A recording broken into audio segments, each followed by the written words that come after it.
함께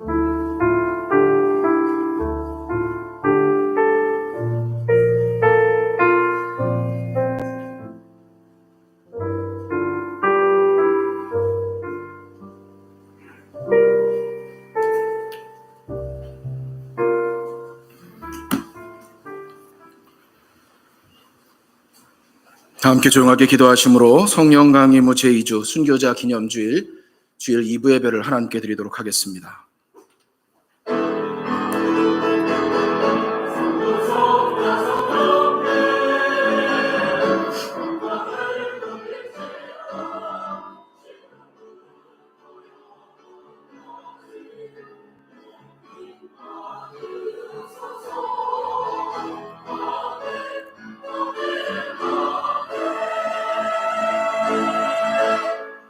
내 이름으로 일컫는 내 백성이 그들의 악한 길에서 떠나 스스로 낮추고 기도하여 내 얼굴을 찾으면 내가 하늘에서 듣고 그들의 죄를 사하고 그들의 땅을 고칠지라.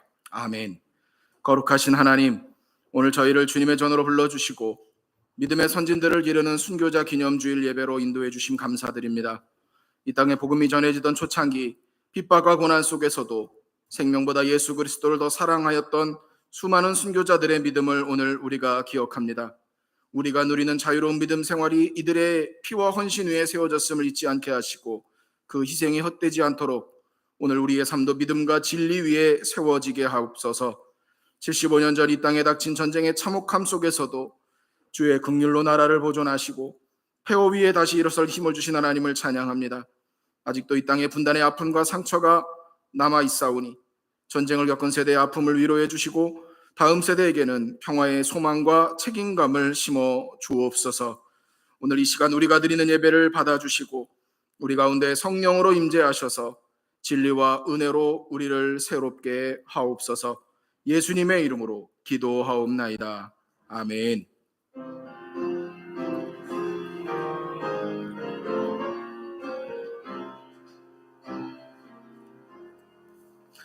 주리 하나님 하늘에 계시니 온천하 만민주 앞에 찬송하네. 이 천지 만물도 주 앞에 엎드려 그 거룩하신 이름을 늘 높이네. 주 언약하신 것 끝까지 지키니 저 하늘 나라 향하여 곧 가리라. 주 얼굴 배울 때 내 마음이 기쁘고 영원히 주의 영광을 찬양하리. 왕의 왕 되신 주 하늘에 계시니 이 세상 죄악 이기신 구주 예수, 저 천군 천사들 주 옹위하고서 무성도 함께 영원히 늘 섬기네. 성삼위일체께 승리한 무리들 다 기쁜 소리 높여서 감사드려.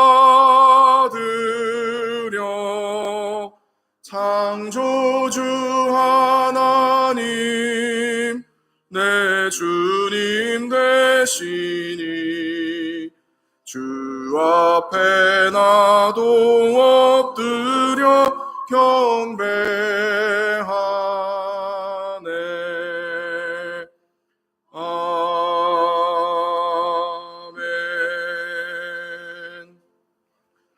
온 땅은 여호와를 두려워하며 세상의 모든 거민들은 그를 경외할지어다.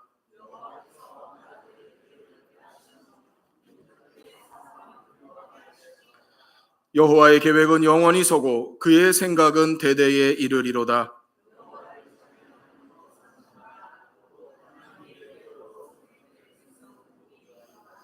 여호와께서 하늘에서 굽어보사 모든 인생을 살피시며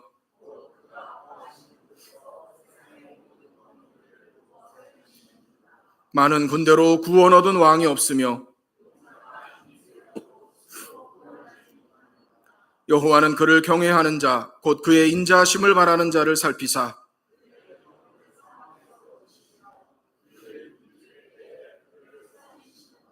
우리 영혼이 여호와를 바라며 그는 우리의 도움과 방패의 시로다.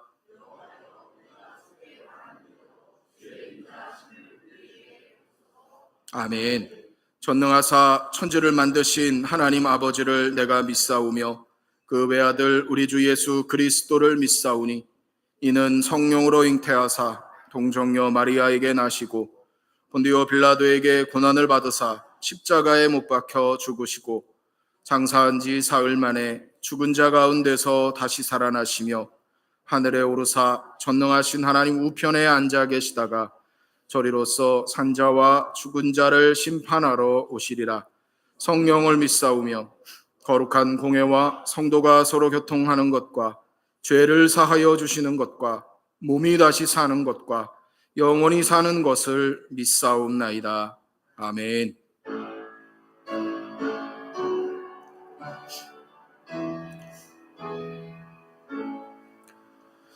성부 성자와 성령 찬송과 영광 돌려보내세. 태초로 지금까지 또 영원 무궁토록 성삼위께 영광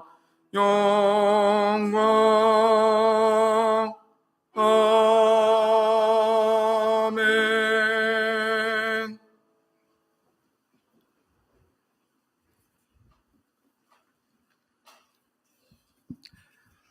해 떠오름부터 해질 때까지 우리의 호흡과 생명을 지켜주시는 하나님, 한 주간도 우리들을 세상 속에서 지켜주시고 오늘도 예배의 자리에 다시 서게 하시니 감사드립니다.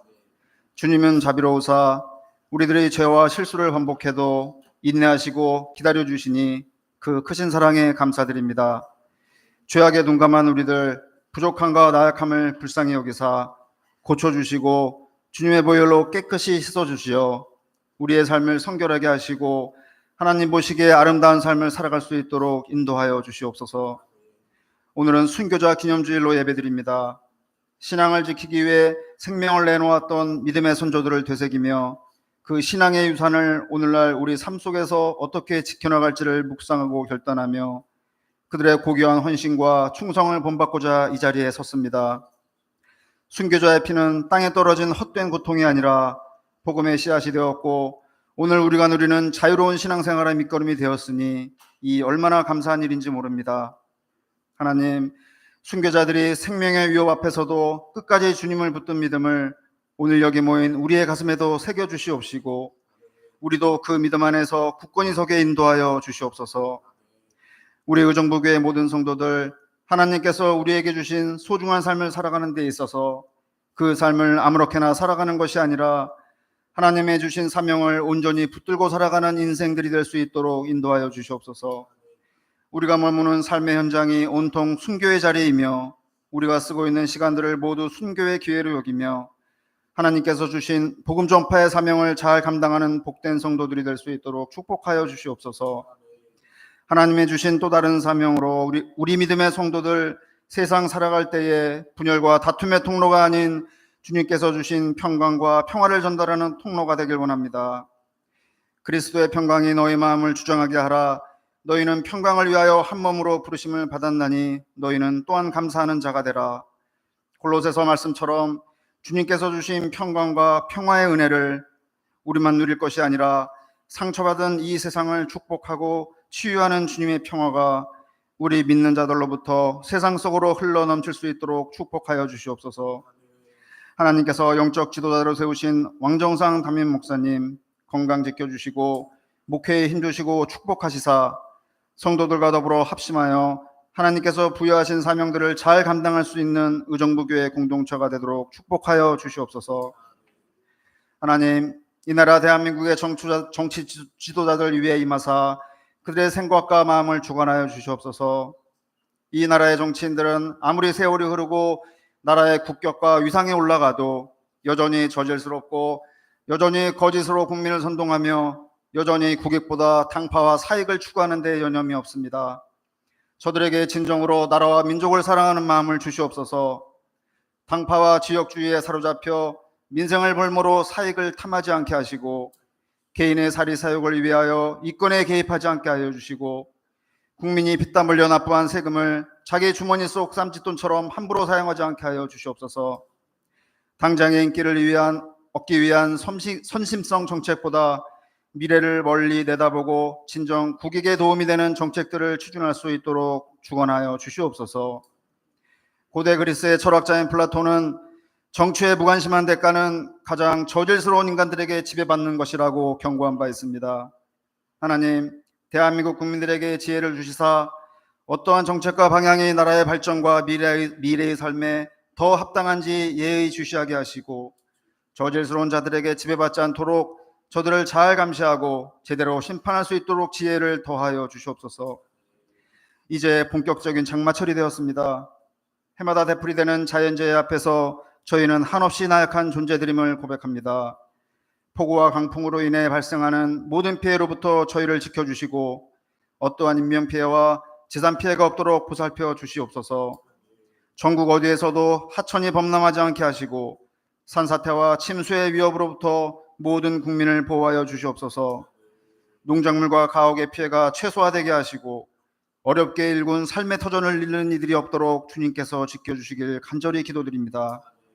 장마가 지나고 나면 이제 무더위가 시작될 터인데 올해는 역대급 무더위가 찾아온다고 하니 걱정이 앞섭니다. 우리 모든 성도들 무더위에 건강 지켜주시고 특별히 우리 교회는 무더위에 취약한 연세 많으신 성도님들이 많습니다. 잘 견할 수 있도록 주님께서 건강 지켜주시옵소서. 주님, 우리 교회에는 건강의 문제로 또는 여러 가지 개인적인 문제로 낙심하고 고통 가운데 신음하고 있는 성도들이 많습니다. 주님, 그들의 어려움을 일일이 기억하시사 그들을 병마로부터 자유케 하시고 낙심한 자들에게 위로와 평안을 허락하여 주시옵소서. 소망의 하나님을 믿고 의지하오니 사랑과 긍휼이 그들 가운데 충만하게 임하여 주시옵소서. 주님의 몸된 교회를 위하여 보이지 않는 자리에서 묵묵히 헌신하고 봉사하는 손길들 기억하시사 축복하여 주시옵소서. 그들의 헌신을 통하여 우리 의정부교회가 하나님께 크게 쓰임받는 교회가 되도록 축복하여 주시옵소서. 오늘 드리는 예배가 오롯이 주님만을 기쁘시게 하는 예배가 되기를 원합니다. 예배의 시작부터 끝까지 주님께서 동행하여 주실 것을 믿사오며 우리의 구세주 되시는 예수 그리스도의 이름으로 기도드립니다. 아멘.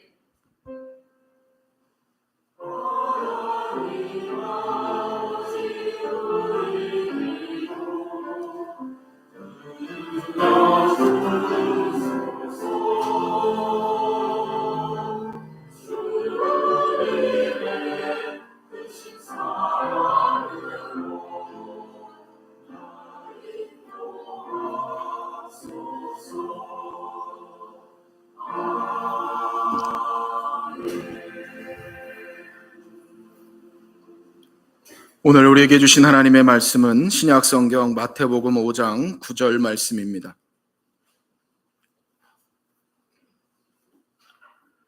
마태복음 5장 9절 신약 5쪽의 말씀입니다.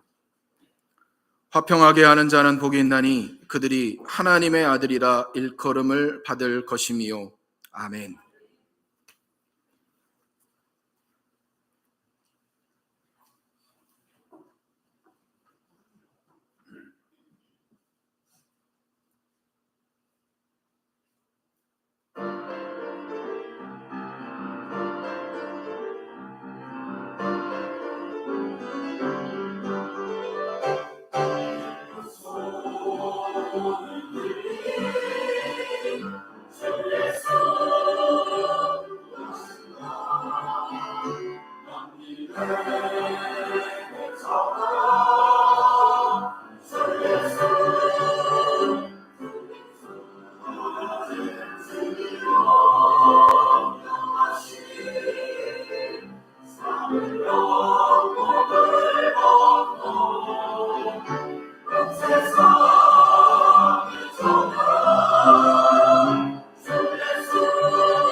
죄악에서 살아가는 자에게 생명을 주소서. 생명을 주 세상으로 비추어 주시고 하늘까지 비춰주소서. 하나님 없소서. 빛은 성령 앞을 향해 나아간다. 생명을 밝은 길 빛이 가는데 나라 우리도 앞으로 나아가세. 생명을 주 세상으로 비추어 주시고 하늘까지 비춰주소서. 하나님 없소서. 하나님 없소서. 생명이 비추소서.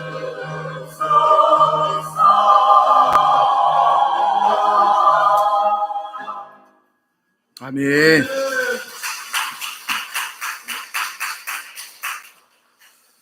(1950년 6월 25일) 주일 새벽에 북한 공산군이 남북 군사 분계선이던 38선 전역에 걸쳐 불법 남침을 시도하면서 전쟁이 시작이 됐습니다. 전쟁 후 3일 만인 6월 28일 서울이 속수무책으로 함락이 됐고, 그 이후 낙동강 방어선까지 계속 밀려가게 됩니다. 1950년 9월 15일 인천 상륙작전을 기점으로 해서 국군과 유엔군이 압록강까지 진격을 하지만 중공군의 참전으로 인해 퇴각 결정을 내립니다. 결국 12월 4일 중공군의 남하를 막고자 남쪽으로 가는 유일한 방법인 대동강 철교를 폭파하게 됩니다. 사진 한번 보여주시겠어요? 아마 여러분들 한 번쯤은 보신 사진일 겁니다. 국군과 유엔군은 대동강 철교를 폭파했지만 많은 피난민들은 남쪽으로 내려가기 위해 목숨을 걸고 저 부서진 다리 위를 기어서 건너가고 있는 상황입니다. 이 사진은 여러분들 오른쪽에 보시면 맥스 데스포라고 하는 종군 기자가 1950년에 이 사진을 찍어서 기자들의 노벨상이라고 할 수 있는 퓰리처상을 수상한 그런 사진입니다. 맥스 데스포 종군 기자는 그날의 광경을 이렇게 말합니다. 내가 비록 전쟁에 강해져 있었지만 이 광경은 지금까지 내가 보아온 것들 중에서 가장 비참한 장면이었다. 이 오른쪽의 사진은 6.25 전쟁 60주년이었던 2010년에 방한을 해서 기념 사진을 찍은 것입니다. 그때 이 기자가 한 번 더 이런 말을 남겼습니다. 6.25 전쟁을 잊어서는 안 됩니다. 만약 잊으면 전쟁은 다시 일어납니다. 자, 그런데 오늘 우리들 어떻습니까? 75년 전 그 전쟁의 아픔을 경험했지만 우리는 점점 잊으며 살아갑니다. 현재 국민의 80%가 6.25 전쟁을 경험하지 않은 세대들이고, 6.25 전쟁을 경험한 세대들은 이 전쟁이 얼마나 무서운지 또 얼마나 처참한지를 알지만, 저를 비롯한 많은 이 전쟁을 경험하지 못한 세대들은 역사 기록을 통해서 어느 정도 보고 알기는 하지만 그 정확한 실상을 우리가 깨닫지 못한 채 살아간다는 겁니다. 심지어 요즘 젊은이들은 전쟁을 어떤 인터넷 게임과 같이 여기기도 하고, 그러다 보니까 전쟁이 설마 일어나겠어라고 하는 이런 생각으로 살아간다고도 합니다. 분명한 것은 이 땅은 아직 전쟁이 끝난 것이 아닙니다. 휴전 상태죠. 잠시 머물러 있는 그런 상태입니다. 여전히 남과 북이 무기를 겨누고 있고 75년이라는 시간이 지나다 보니 과거에 잊혀져가는 전쟁이 돼버렸지만 아직 끝난 것이 아니기에 우리는 절대로 이 전쟁을 잊어서는 안 됩니다. 잊게 되면 이런 아픔은 또다시 이 땅 가운데 반복이 될 수밖에 없는 거예요. 이제는 잊혀져가는 이 6.25를 기억하시고 오늘 말씀의 제목처럼 각자의 삶의 터전에서 평화를 만들어가는 그리스도인으로 살아가시길 주님의 이름으로 간절히 축원을 드립니다. 우리 가까이 계신 분과 한번 인사해 보겠습니다. 평화를 만들어가는 삶이 되시길 바랍니다. 인사하겠습니다. 평화를 만들어가는 삶이 되시길 바랍니다. 평화를 만들어가는 삶이 되시길 바랍니다. 운명의 날 시계라는 게 있습니다. 진짜 시계는 아니고요. 1947년 핵물리학자들을 중심으로 한 과학자들이 고안해낸 가상의 시계입니다. 왜 이런 시계를 만들었느냐? 이 시계의 자정이 가까울수록 이 지구의 종말이 가까웠다는 것을 알리기 위해서 고안한 시계입니다. 자, 그런데 이 시계가 지금 몇 시 몇 분을 가리키고 있는지 혹시 아십니까? 제가 찾아보니까 2025년 현재 23시 58분 31초를 가리키고 있습니다. 자정까지 얼마나 남았죠? 81초밖에 안 남았습니다. 처음 시계가 만들어지고 계속 이 시간이 좁혀져 왔어요. 물론 좀 이 땅에 평화가 정착이 되고 하면서 뒤로 물러난 적은 있지만 계속 전체적으로 계속 시간이 짧아지고 있다는 거예요. 시계가 고안된 이래로 지금이 가장 짧은 자정까지 짧게 남은 시간이라는 겁니다. 자, 이렇게 앞당겨진 이유 무엇일까요? 여러 가지 이유가 있겠죠. 우리가 이미 경험했던 코로나19와 같은 그런 무서운 질병들, 또 가뭄, 홍수, 지진, 태풍 이런 것 같은 기상이변들, 사람들이 아무리 준비하지만 이런 기상이변들은 점점 더 심해지는 것 같습니다. 그리고 핵무기 확산으로 인한 전쟁의 위협, 지금도 세계 곳곳에서는 전쟁이 벌어지고 있습니다. 언제 그 어떤 나라가 핵무기를 발사할지 알 수 없어요. 이렇게 인류의 생존이 위협받고 있기 때문에 지금 이 운명의 날 시계는 자정을 향해서 계속 다가가고 있는 것 같습니다. 어느 기록에 보니까 1480년부터 1941년까지 460년 동안 이 땅에 전쟁이 없었던 날을 계산해 봤더니 3년이 채 안 된다고 합니다. 지난 3000년 동안 지구상에 3300여 차례 전쟁이 있었다고 하는데, 이렇게 보면 인류의 역사는 전쟁의 반복, 전쟁의 역사라고 해도 과언은 아닐 것 같습니다. 인류 역사에 그 어느 때에도 조용한 날이 없었던 것이죠. 진정한 평화가 이루어지지 않았던 겁니다. 그런데 이런 전쟁과 갈등은 나라와 나라 간에만 일어나는 것이 아니죠. 한 국가 안에도, 한 민족 안에도 집단과 계층 사이에 끊임없는 갈등과 불화가 일어납니다. 심지어 가정에서조차 갈등과 불화는 존재하지요. 자, 우리 모두 평화를 원합니다. 그러나 우리가 원한다고 해서 이 평화가 이루어지는 것은 아니죠. 왜 우리가 모두가 평화를 원하는데 우리의 현실에는 평화가 정착이 되지 않을까요? 왜 그 평화가 잠시 이루어졌다가도 금방 다시 갈등과 분열과 전쟁의 역사가 반복이 되고 있는 것일까요? 예수님께서는 이 평화 없는 세상에 그 어떤 사람보다 평화를 만들어가는 사람이 필요하다고 말씀합니다. 오늘 본문을 다시 한번 보실까요? 화평하게 하는 자가 복이 있나니 그들이 하나님의 아들이라 일컬음을 받을 것이며. 어떤 사람이 복이 있다고 말씀합니까? 화평하게 하는 자.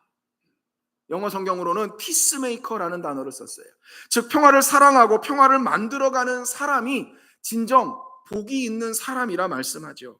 예수님은 이렇게 평화를 만들어가는 사람이야말로 이 땅에서 하나님의 아들로, 진정한 하나님의 사람으로 불리게 될 것이라고 말씀합니다. 자, 그렇다면 오늘 우리들이 무엇보다 평화를 사랑하고 각자의 삶의 자리에서 평화를 만들어가는 사람으로 살아가야 되지 않겠습니까? 자, 그러기 위해서는 평화가 무엇인지를 알아야 되겠죠. 진정한 평화가 무엇인지를 알아야 우리의 삶의 자리에 평화를 이루어갈 수 있는 것 아니겠습니까? 평화를 의미하는 단어 두 가지가 있습니다. 라틴어로 팍스라는 말이 있고 다른 하나는 히브리어로 샬롬. 헬라어로는 에이레네라는 말이 있습니다. 먼저 이 팍스라는 말은 로마의 신화에 등장하는 평화의 여신입니다. 전쟁의 승리를 상징합니다. 이 팍스는 법이나 힘으로 세상을 평정하는 로마인들이 추구했던 평화입니다. 그래서 로마는 강한 힘으로 주변의 모든 나라를 정복하고 또 그 정복 이후에 강력한 법과 통치를 통해서 대항하지 못하도록 조용한 세상을 만들었어요. 그들이 원하는 평화는 이루었지요. 그러나 강한 군사력을 가지고 약한 나라를 눌러서 반항하지 못하게 하는 평화, 진정한 평화는 아닙니다. 성경에서 말하는 평화도 아닙니다. 힘 있는 자가 약한 자를 눌러서 이룬 평화라면 진정한 평화라고 말할 수 없죠. 그래서 유명한 철학자 스피노자는 이런 말을 합니다. 평화란 싸움이 없는 상태가 아니라 영혼 깊숙이에서 솟아나는 기쁨을 말하는 것이다. 유교의 기본 경전인 사서삼경 가운데 하나인 대학에는 이런 말이 있습니다. 수신제가 치국평천하. 자신을 가다듬고 집안을 잘 다스리는 자가 나라를 다스리고 천하를 평정한다라는 말입니다. 즉 가장 기본적으로는 자기 자신을 잘 다스려야 되고 그 다음으로는 가정을 다스려야 된다는 겁니다. 그런 사람이 나라와 세상을 다스릴 수 있다라는 거죠. 이게 유교에서 강조하는 올바른 선비의 길입니다. 자, 그래서 그런지 많은 사람들이 가정을 다스려야 될 대상으로 보았어요. 그래서 많은 아내들이 일방적으로 핍박을 받았습니다. 제가 예전에 한 10여 년 전에 아버지 학교에 이제 간 일이 있어요. 근데 그 가운데 이제 조별로 나눠서 조별 모임을 하는데 자기소개하는 시간이 됐어요. 근데 어떤 분이 이제 자기를 소개하면서 이제 자기의 직분은 소개하지 않습니다. 제가 목사라는 직분을 이제 말하지 않고 그거 함께 참여한 거예요. 근데 본인을 소개하면서 자기는 부부 싸움을 한 번도 안 했다라는 거예요. 그래서 어떻게 그럴 수 있냐 같은 조언들이 되게 신기했죠. 그런데 나중에 알고 보니까 이분이 굉장히 센 분이에요. 그러니까 아내가 꼼짝을 못하는 거예요. 뭐 싫은 소리 하나도 못하고 불평불만을 얘기하지도 못하는 거예요. 그러니까 부부싸움을 안 했던 거죠. 물론 부부싸움을 많이 하는 게 좋다 이런 얘기는 아닙니다. 안 하면 안 할수록 좋죠. 그런데 이거는 부부싸움을 안 하는 게 아니라 못하는 거죠. 정말 아무 소리 하지 못하는 그 강력한 힘에 짓눌려서 불만 하나 잘못된 것 하나 이야기하지 않는 이런 모습이었던 거예요. 이 가정이 여러분 제대로 된 가정이라고 말할 수 있습니까? 행복한 가정, 평안한 가정이라고 말할 수 있겠습니까? 주변에서는 부부싸움 소리가 안 들리니까 조용한 가정이라고 이야기할 수 있을지는 몰라도 그 가족 구성원들 중에는 마음이 상한 깊은 상처를 가진 사람도 있고 또 누가 보더라도 큰 문제를 가진 가정이라는 생각을 지울 수가 없는 겁니다. 겉으로 보면 평화로울지 모르지만 누군가의 강력한 힘으로 주어진 평화는 진정한 평화라고 말할 수 없는 거예요. 또 다른 평화를 뜻하는 샬롬, 이건 팍스와는 분명 다릅니다. 샬롬의 사전적 의미는 부족함이 없는 상태, 고난과 역경이 지나간 후에 성숙함, 완전함 이런 의미를 가지고 있어요. 이스라엘 사람들이 서로 만나서 인사할 때 이 샬롬이라는 인사를 씁니다. 평화라고 인사하는 거죠. 이들이 말하는 인사에는 5가지 의미를 담고 있어요. 첫째는 평화입니다. 외부적인 평화예요. 당신이 속한 가정, 사회, 나라, 공동체 안에 평화가 있기를 기원합니다 라는 의미입니다. 그리고 다른 하나는 평강의 의미가 있어요. 이건 내적인 측면을 말하는 것으로 마음의 평화를 이루라는 것이죠. 비록 상황은 여의치 않아도 하나님이 함께 하심으로 그 마음 가운데 상황에 흔들리지 않는 하늘의 평강이 임하기를 원합니다 라는 의미로 샬롬이라고 인사하는 거예요. 그리고 다른 하나는 정의입니다. 하나님의 공의로 인해 평화가 나타나기를 원합니다 라는 의미예요. 하나님의 의가 없는 곳에는 평화가 없습니다. 하나님의 의가 실현되는 곳에 평화가 이루어지죠. 그래서 인사하며 당신의 삶의 자리에 하나님의 의가 실현되기를 기도합니다 라는 의미를 담고 인사를 하는 거예요. 네 번째로는 질서의 의미가 있습니다. 우리가 운전을 하다 보면 도로에서 사고가 나는 것을 목격할 때가 있어요. 근데 도로에서 사고가 왜 납니까? 질서를 지키지 않으니까 사고가 나는 거예요. 내가 아무리 잘 지켜도 상대방이 질서를 지키지 않으면 사고가 나게 되어 있어요. 마찬가지로 가정과 사회에서 일어나는 여러 가지 문제, 사건들, 사고들, 이게 서로 간의 질서를 지키지 않아 일어나는 일이죠. 그래서 샬롬이라고 인사하며 당신의 삶의 질서가 바로잡힘으로 평화가 임하기를 기도합니다라는 의미입니다. 다섯 번째로 조화의 의미를 담고 있어요. 한마디로 좋은 관계를 유지하라는 것이죠.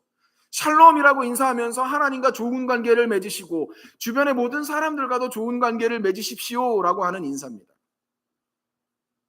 성경이 말하는 진정한 평화는 힘으로 누르는 평화가 아니라 바로 샬롬인 거예요. 조화와 화해와 일치와 사랑으로 이루는 평화이지요. 자, 그렇다면 이 오늘 화평하게 하는 자라는 말에 주의를 기울여야 합니다. 오늘 본문을 제가 메시지 성경으로 다시 한번 읽어드리겠습니다. 경쟁하거나 다투는 대신에 협력하는 모습을 보여주는 너희는 복이 있다. 그때 너희는 진정 자신이 누구이며 하나님의 집에서 자신의 자리가 어디인지 알게 된다. 예수님께서는 지금 그리스도인들을 향해 그리스도인이라면 싸우다가도 서로 화해가 있고 의견이 서로 맞지 않아 다투다가도 서로의 입장을 이해하고 화해하는 자가 되어야 한다는 거예요. 그리스도인이 있는 자리라면 이런 일들이 일어나야 한다는 것이죠. 경쟁으로 다투는 대신에 협력하며 조화를 이루는 역할을 하는 사람들, 그들이 바로 그리스도인, 하나님의 자녀라는 거예요. 교회에도 문제가 생깁니다. 왜 문제가 없습니까? 사람들이 모여 사는 곳이기 때문이에요. 그러나 이럴 때 꼭 필요한 사람이 바로 화평하게 하는 자입니다. 세상에서는 더 많은 일들이 일어나죠. 그때 바로 그리스도인들이 각자의 자리에서 역할을 감당해야 하는 거예요. 조화와 화해와 일치, 이것을 통해 화평하게 만드는 사람들이 되어야 되는 거예요. 요즘 우리 사회를 보십시오. 너도 나도 큰 소리 칩니다. 화해와 조화보다는 자기 이익을 위해서, 자기 만족을 위해서 소리를 칩니다. 그러다 보니 사회가 시끄럽고 갈등이 일어나고 갈라져 있습니다. 이러한 시대 속에 우리 그리스도인들이 평화를 만드는 사람들이 되어야 됩니다. 우리 그리스도인들이 평화를 이루지 못한다면, 우리의 교회가 평화를 이루어가지 못한다면 이 사회 어디에서 소망을 찾을 수 있겠습니까? 1980년대에 미국에서 대법관을 지낸 워렌 버거라는 분이 있습니다. 이분이 연구한 결과가 하나 있는데 왜 소송 건수가 해마다 늘어가는지에 대한 연구를 했습니다. 그리고 이렇게 결론을 내립니다. 소송이 해마다 이렇게 늘어가는 이유는 가정과 교회가 그 기능을 잃어가기 때문이다. 이 워렌 버거의 결론에 따르면 교회가 제 역할을 하고 그리스도인들이 각자의 자리에서 제 역할을 하면 웬만한 충돌이나 웬만한 갈등은 서로 양보하고 또 화해하고 풀어나갈 수 있다는 거예요. 그런데 그리스도인이 제 역할을 못하고 교회의 역할이 점점 축소되다 보니까 조금만 갈등이 있어도, 조금만 문제가 있어도 이것을 서로 화해하고 조정하고 용서하고 용납하는 게 아니라 법으로 가게 됐다는 것이죠. 그러면서 소송을 통해서 이기고 지는 그런 결과물들을 얻으려 했다라는 거예요.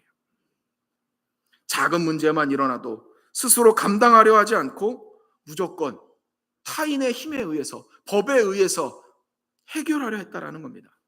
그런데 어떻습니까? 오늘 우리들 대부분 그렇게 살아갑니다. 손해보려 하지 않아요. 자신과 조금이라도 다른 생각을 가진 사람들 손가락질하고 정죄하고 싸우고 법정에 고소합니다. 이런저런 명예훼손, 얼마나 많은 고소가 지금 이 순간에도 벌어지고 있는지 몰라요.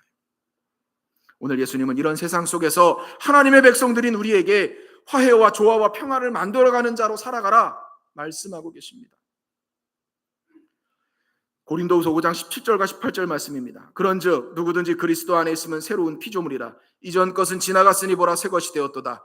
모든 것이 하나님께로서 났으며 그가 그리스도로 말미암아 우리를 자기와 화목하게 하시고 또 우리에게 화목하게 하는 직분을 주셨으니, 우리가 예수님을 믿고 구원받아 새로운 피조물이 됐죠. 그런 우리에게 하나님께서 새로운 직분을 주셨습니다. 집사, 권사, 장로, 목사 이런 직분이 아니라 다른 직분이에요. 무엇입니까? 화목하게 하는 직분입니다. 직분은요, 그 맡겨진 일을 감당하라고 주어지는 겁니다. 목사는 목사로, 장로는 장로로, 권사는 권사로, 집사는 집사로, 성도는 성도로서의 책임을 다하라는 거예요. 새로운 피조물이 된 우리에게 화목하게 하는 직분을 주셨어요. 그러면 우리가 이 화목하게 하는 일을 나 몰라라 해서는 안 된다는 거예요. 이게 우리의 책임이고 사명이라는 거예요.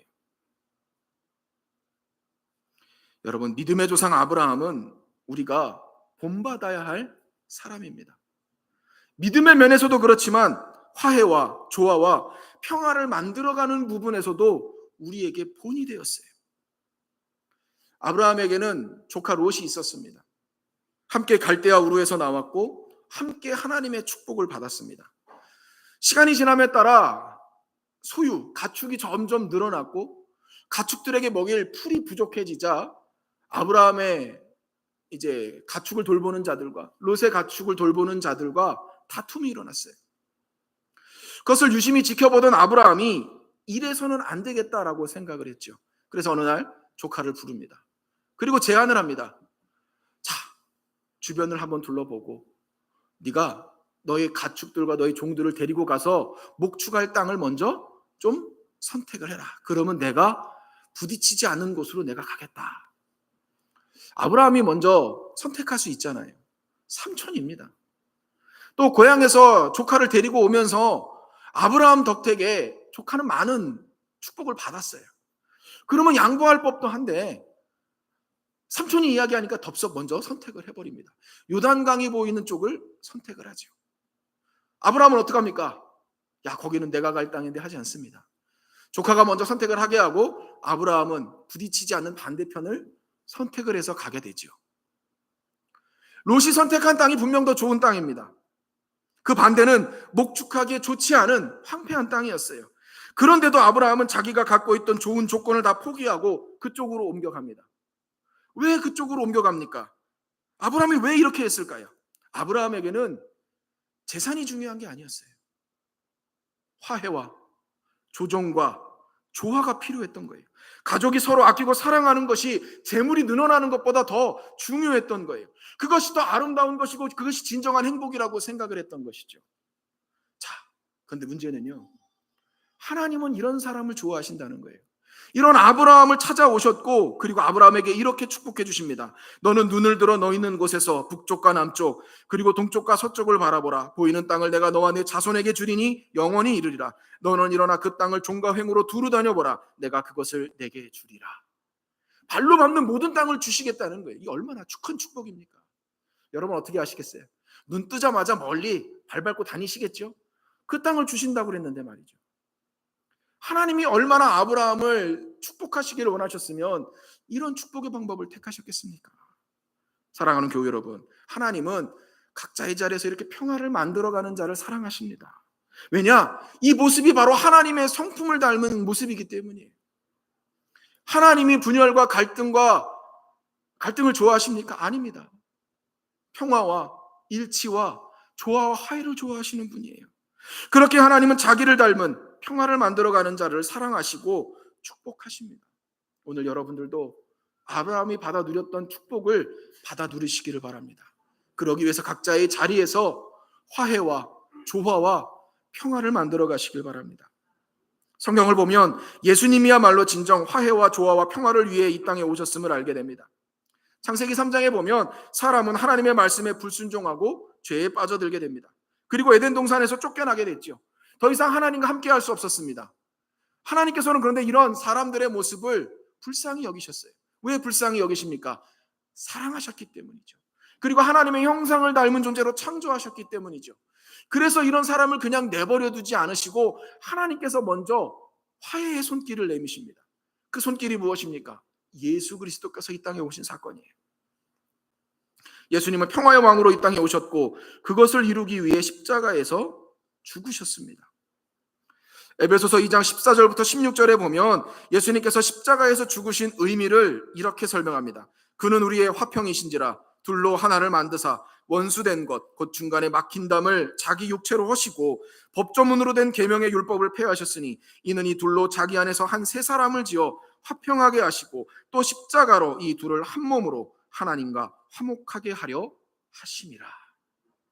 이 땅에 오신 이유가 자신을 내어주심으로 사람과 하나님을 하나 되게 화목하게 하시려 하셨다라는 것이죠. 성경을 보면 예수님께서 십자가에 피 흘려 죽는 그 순간 성전의 휘장이 위로부터 아래로 둘로 나누어졌다라고 기록합니다. 원래 성전의 휘장이 어떤 역할을 합니까? 하나님의 임재하시는 장소와 사람의 장소를 구별하는 역할을 했어요. 하나님이 계신 곳은 거룩한 곳이니 함부로 들어갈 수 없다는 표현이었죠. 그래서 대제사장들도 그 성전 휘장 안으로는 하나님이 원하시는 그때 대속죄일에만 들어갈 수 있었던 거예요. 그런데 하나님은 예수님께서 십자가에 죽는 그 순간 성전의 휘장을 위에서 아래로부터 찢어버리셨어요. 이를 통해 하나님께서 사람들의 죄를 용서하고 화해하시겠다라는 것을 나타내 보여주신 것이죠. 예수님의 십자가를 사이에 두고 이래서 하나님과 사람이 평화를, 화해를 이루게 되었던 겁니다. 우리가 구원받았다는 말, 이것은 다른 말로 하면 우리가 하나님과 샬롬을 이루었다는 거예요. 우리가 하나님과 화해가 되었고 하나님과 조화와 평화를 이루었다라는 말입니다. 예수님께서 평화의 왕으로 이 땅에 오셔서 우리를 하나님과 화해시키셨고 그 결과 우리가 감히 하나님을, 창조주신 하나님을 내 아버지로 부를 수 있게 된 것입니다. 자, 이제 우리가 이것을 믿는다면 우리에게 해야 할 일이 남았지 않았습니까? 하나님의 성품을 우리에게 심어주셨다면 그 성품을 닮은 자로 이 땅에서 평화를 만들어가는 자로 살아가야 되지 않겠습니까? 어떻게 하면 우리가 우리의 삶의 자리에서 평화를 만들어가는 자의 삶을 살아갈까요? 먼저는 하나님과 화목해야 합니다. 하나님과 화목하는 것이 우리의 살 길이요 평화를 이루는 길이기 때문입니다. 혹시 이 자리에 함께 하신 여러분들 가운데 하나님 앞에 나아가는 것이 좀 껄끄러우신 분 계십니까? 기도하려고 하는데 하나님 앞에 기도하는 게 뭔가 불편하고 어색한 분이 계십니까? 그래서는 하나님과 화평을 이루어갈 수 없습니다. 먼저는 하나님과의 화목을 이루어 가십시오. 그것이 바로 축복의 기름을 깨닫게 되시길 바랍니다. 하나님과 화목할 뿐만 아니라 다른 사람과도 화해와 조화와 평화를 우리가 이루어야 합니다. 이웃과 깨어진 관계로 살아가면서 평화를 만들어가는 자가 될 수 없죠. 다른 사람을 이해하고 격려하는 마음 없이 누군가를 비판하고 정죄하는 마음을 가지고는 평화를 만들어가는 자로 살아갈 수 없다는 겁니다. 마태복음 5장 23절 이하에 보면 하나님께서 형제와 서로 화해하지 않은 상태에서 와서 드리는 예배는 받지 않으신다는 거예요. 가서 먼저 화해하고 난 후에 와서 예물을 드리라라고 말씀하죠. 우리의 마음속에 용서하지 못하고 화해하지 않는 상태에서 드리는 예배, 하나님께서 기뻐 받으시는 예배가 될 수 없다는 거예요. 평화를 만들어가는 자가 되는 것, 영웅이 되는 자리는 아닙니다. 오히려 순교자가 되는 것과 같아요. 내가 포기해야 되고요. 내가 손해봐야 되고요. 내가 희생해야 되고요. 자기 주장과 욕심이 강해서는 평화를 만들 수 없습니다. 남을 무시하고 비판하는 마음으로는 평화를 만들어갈 수 없죠. 버려야 됩니다. 내려놓아야 돼요. 우리 모두는 최선을 선택하면서 분열을 만들기보다는 차선을 선택하더라도 화해와 조화와 평화를 만들어가는 자들이 되어야 됩니다. 그게 바로 하나님을 닮은 자들의 삶의 모습인 거예요. 마지막으로 진정으로 평화를 만들어가는 것은 내가 아니라 십자가의 복음임을 잊지 마시길 바랍니다. 예수님 안에 참 평안이 있어요. 예수님 안에 참 행복과 기쁨이 있습니다.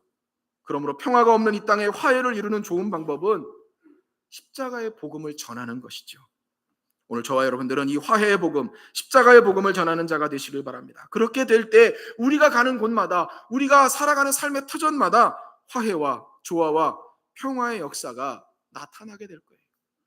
그렇게 평화가 만들어지기 시작할 때 오늘 우리의 삶에는 하나님의 놀라운 예비하신 축복의 역사들이 펼쳐지게 될 줄로 믿습니다. 이제 누가 뭐라고 해도 하나님의 사람들은 이 땅에 다시는 전쟁과 같은 아픔과 비극이 없도록 이 땅의 평화를 위해 기도하는 자가 되어야 됩니다. 또 각자의 삶의 터전에서 갈등과 분열을 해소하고 평화를 만들어가는 자로 살아가도록 노력해야 합니다. 그럴 때 하나님의 나라가 우리의 삶의 자리 가운데 이루어지고 우리 한 사람 한 사람이 하나님의 아들이라 일컬음 받는 축복의 삶을 살아가게 될 줄로 믿습니다. 오늘 말씀을 기억하시고 매 순간마다 평화를 만들어가는 복된 하나님의 사람으로 서가시길 주님의 이름으로 간절히 축원을 드립니다. 기도하겠습니다. 사랑과 은혜가 풍성하신 아버지 하나님, 오늘도 우리를 예배의 자리로 부르시고 말씀 가운데 우리를 향한 하나님의 음성을 듣게 하시니 감사합니다. 이 자리에 함께한 우리 모두 이제 하나님의 자녀로 합당한 모습을 갖추며 살아가도록 인도하여 주옵소서. 무엇보다 하나님과 화목하여 하나님 앞에 나오는 것이 기쁘고 즐거운 하나님의 자녀들 되게 하시고, 또 내가 몸담고 살아가는 공동체와 가정과 사회와 교회 안에서 모든 사람들과 함께 평화와 화해와 조화를 이루어가는 우리가 되게 하여 주옵소서. 누군가와 불편한 관계 가운데 있다면 그 관계를 회복하기 위하여 노력하는 우리들 되게 하시고, 때로는 좀 손해를 보게 되더라도, 좀 내가 더 불편하게 되더라도 하나님은 우리에게 이런 모습이 하나님의 자녀된 모습이라 말씀하셨사오니 이 말씀대로 살아가며 사명을 감당하고 서 있는 자리마다 회복의 역사와 치유의 역사, 진정한 평화가 넘쳐나는 삶을 살아갈 수 있도록 도와주시옵소서. 또한 오늘의 말씀을 마음 깊이 새겨 다시는 이 땅에 전쟁과 같은 비극과 아픔이 일어나지 않도록 나라와 민족과 평화와 안녕을 위해 기도하는 우리들 되게 하시고, 이 기도하는 일이 진정한 애국임을 깨닫고 늘 실천하는 우리 교우들의 삶이 되게 하여 주옵소서. 예수님의 이름으로 간절히 기도하옵나이다. 아멘.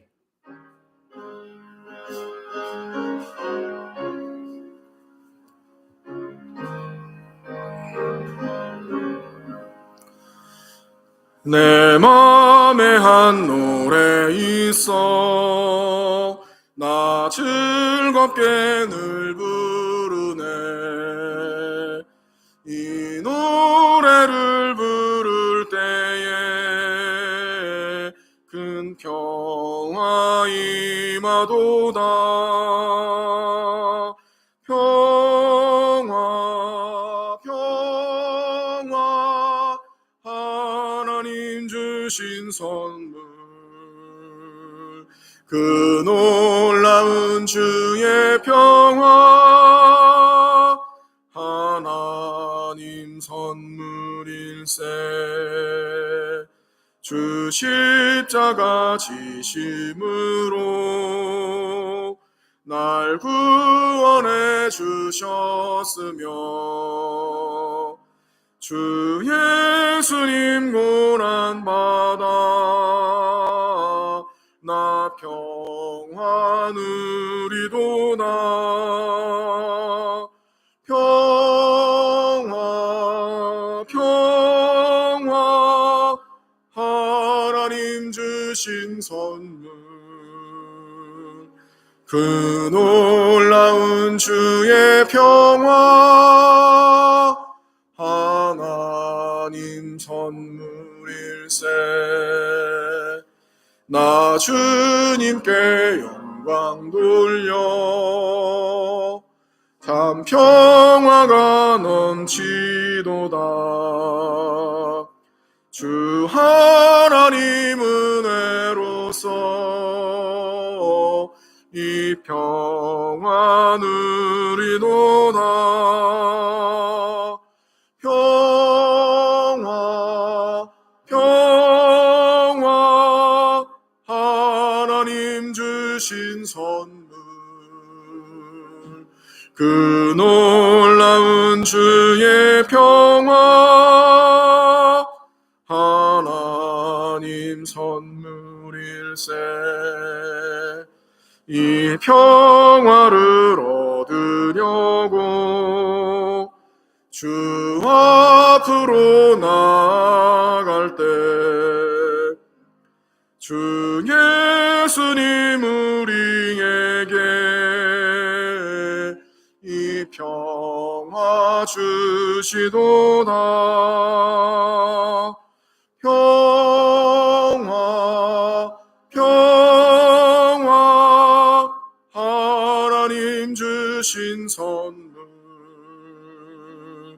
그 놀라운 주의 평화 하나님 선물일세.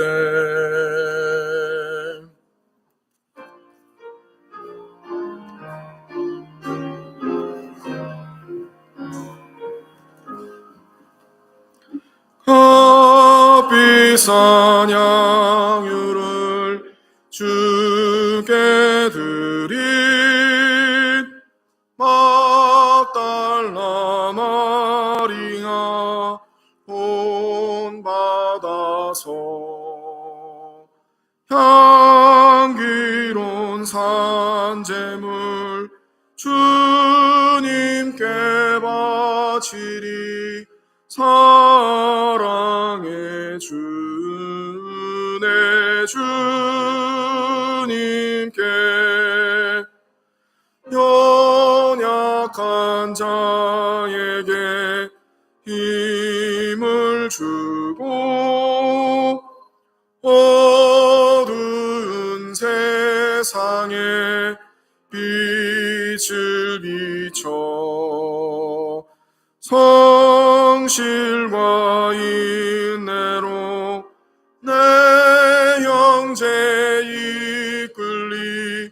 사랑의 주 내 주님께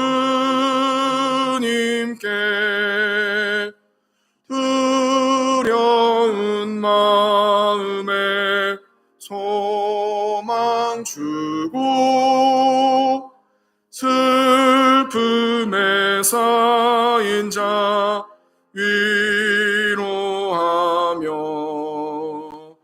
길 잃은 자들을 친절히 이끌리. 사랑의 주 내 주님께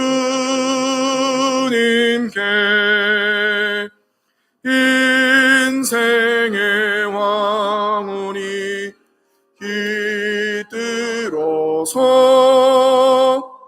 이 땅의 수고가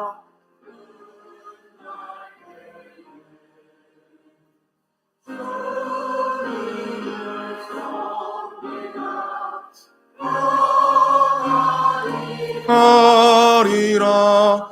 사랑의 주 내 주님께.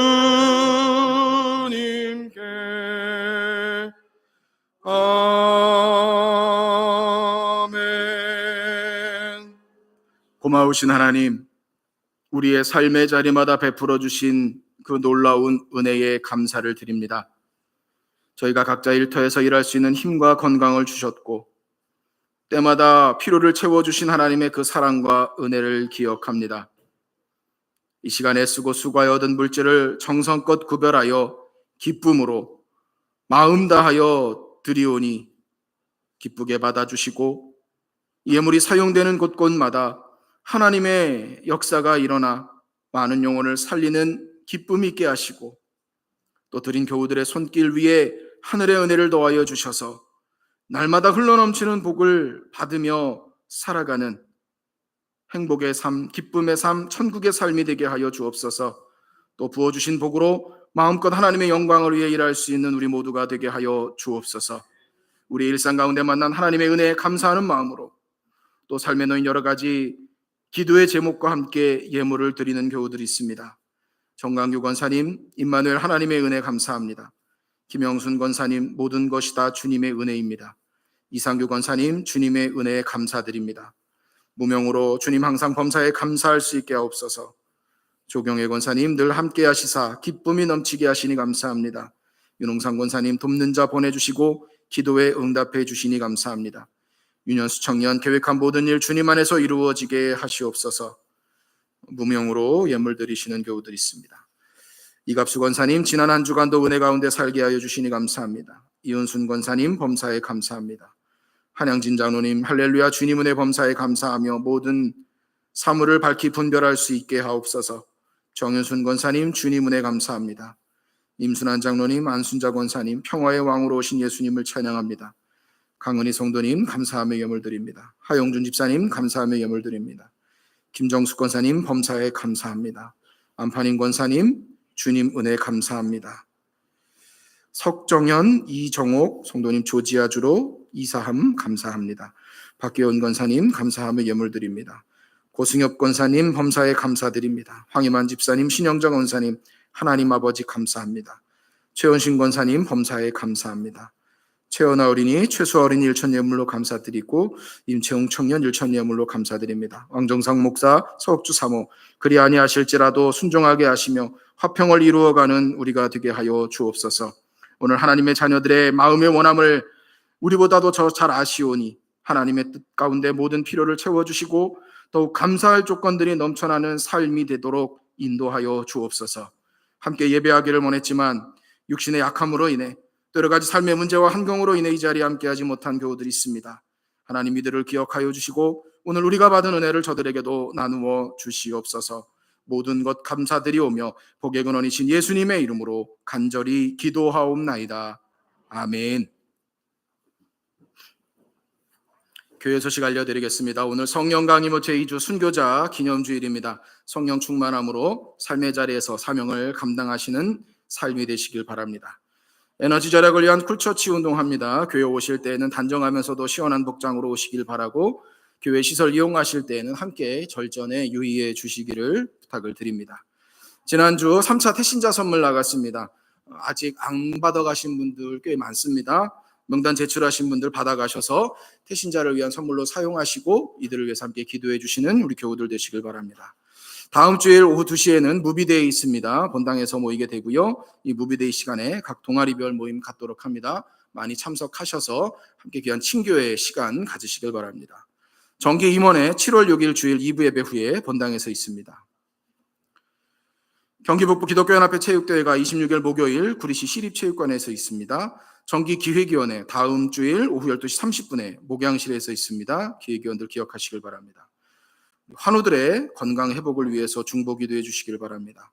우리 주중에 입원하신 교우들이 있는데 이기배 권사님 의정부 을지대병원에 입원하셨고 한성길 성도님 DNF 병원에 입원해 계십니다. 여러분 기도하실 때 우리 환우들 입원하신 교우들 이들 위해서 기도해 주시고 또 치유와 회복을 위해서 함께 기도해 주시기를 부탁을 드립니다. 오늘 정복래 권사님께서 교우들의 기도에 감사하면서 교우들에게 커피와 차를 대접해 주십니다. 감사함으로 받으시고 우리 박수로 축복하도록 하겠습니다. 감사합니다. 오늘 특별한 손님이 오셨는데요. 우리 유효한 목사님 네 분 함께 예배에 참석하셨습니다. 우리 잠시 일어나시면 우리 박수로 환영하도록 하겠습니다. 감사합니다. 네. 우리 찬양 마치시고 우리 목사님 올라오셔서 축도해 주시면 좋을 것 같습니다. 괜찮습니다. 네. 우리 다 함께 자리에서 일어나셔서 성령이 오셨네 찬양하시고 축도로 유한 목사님의 축도로 오늘 2부 예배를 마치겠습니다.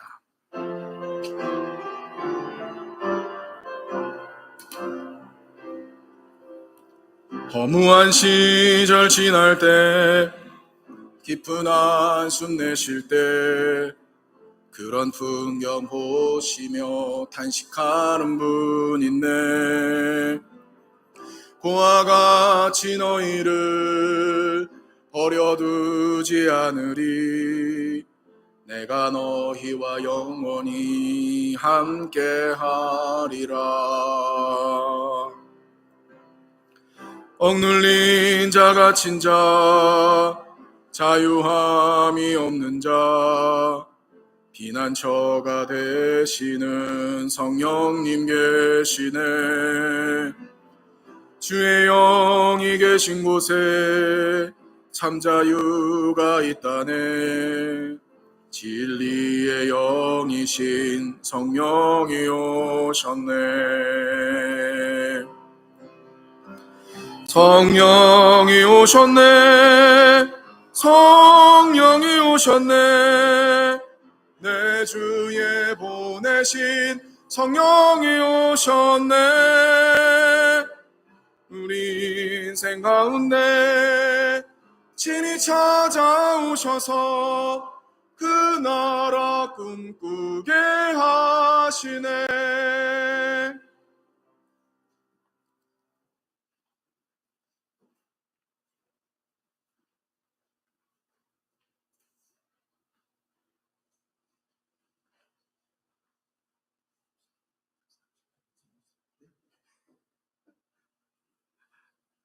죄송합니다. 잠깐 인사 말씀드리겠습니다. 제가 그때는 서부 감리교였습니다. 제가 20대 초반에 저희 교회에서 청년의 시절을 보냈습니다. 교회에서 세례를 받고 또 목회자의 꿈을 꾸고 그리고 청년의 때를 지내다가 미국으로 이민을 가서 결국은 목회자가 됐습니다. 좀 늦은 나이였지만 그렇게 돼서 지금 버지니아 지역에서 지금 목회 활동을 이렇게 하고 있습니다.